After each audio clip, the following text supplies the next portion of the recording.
Good day, good morning. Ana po tayo experiment and ay makontent nga pindot. So nakapalit ko og stud finder or ano Pro 25 easy nya. Dili na siya katong mga na digital na LCD. So try tanawa. So mo ni siya Shinwa na siya nga brand, Japanese brand nya, patented siya, naka US patents na siya.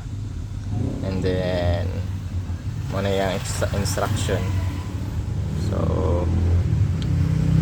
pindutan mo siya ng button niya, switch niya. So pag press mo na siya, pindot mo na siya, press mo siya, iyang i-detect ni ang stud or mga kung sa kuan pa, sa concrete pa, mga I-beam, yan ang i-detect. Yan, detect niya. See that? Kaya na pag malabayan na nimo siya, wala na titit, wala na tutot. Nya na siya ka effective. So wala nya akong kuan na may electricity nga ni siga, may electricity nga amandra. So nainayan lang mo siya para di siya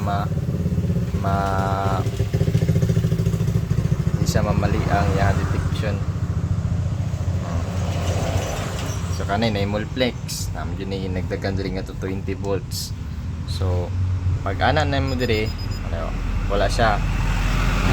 Pag ana na mo diri sa na ito 20 volts nga multiplex, maditik po niya nga na siya hard surface. Pero to 20 volts mo na yan na maditik niya. Wala on, wala. Nya na ang yahang. Oy, wire gibutang na ha. Oy, wire sumpay. Pag ana nimo, yun, detect. Wala na siya. Ninayan yun mo siya para dili siya mali yung detection. Rani, may wire. So pag magiya na sa sensor, nag-red ang electricity. Nawala ang electricity pagkapot sa opos. Nawala yung kanya.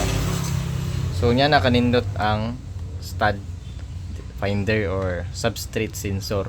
Try na balik ha. Stud finder. Ma-detect niya ang stud. Okay, wala na.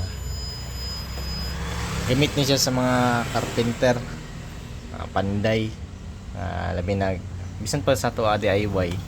Magbutang kag picture frame sa imuhang pader, unya nakawalling na siya, tapos humana po siya pintura. Ang imong gilansang dira, ang naglinya dira nga nail sa stud nimo, dili na siya makita kay ginabatakan man na siya, pinturahan pa jud mo, plain man na.